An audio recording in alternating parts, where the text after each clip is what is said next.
Hello. For this problem, the mean for the regular distribution is the mean and standard deviation from the problem.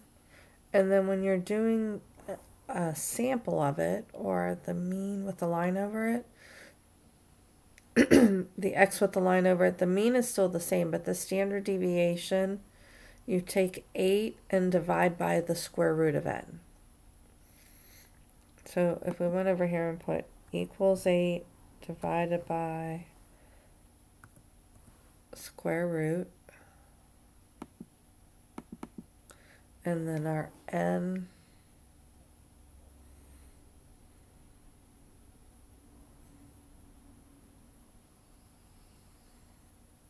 is 10.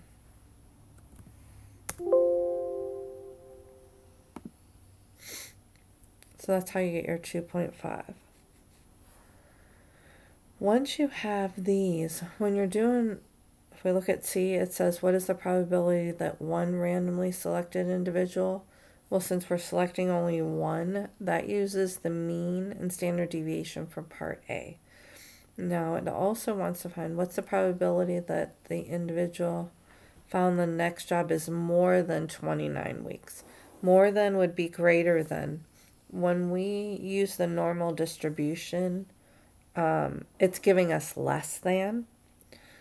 So we want to subtract our answer from 1.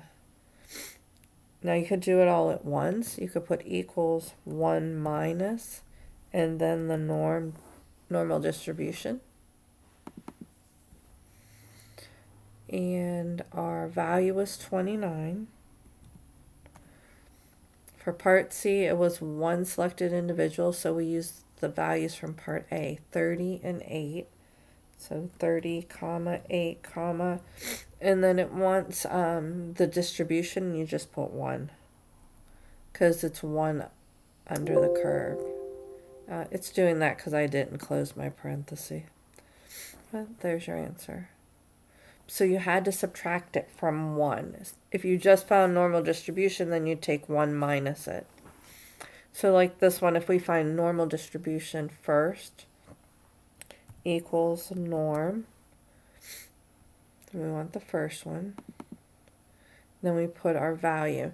Now this one, part D, says for 10 unemployed individuals, find the probability that it's more than 29 weeks. So it's 29, comma. Now since we're doing a group of 10, we're using the values from part B. So it's 30, comma, 2.5298, and then comma 1. Close our parenthesis. Now this value is giving us the percent below, so we need to take equals 1 minus that value and hit enter. So the reason we subtracted from 1 was because it said more than, and normal distribution gives you the value less than.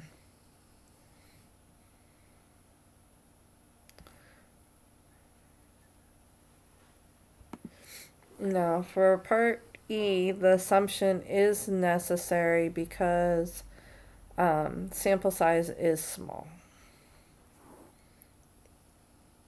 Oh, it's 30. But it's also, you look at the standard deviation. Usually 30 is enough, but the standard deviation is from the population. But normal assumption is necessary. Oh, because it's only 10. The sample is 10.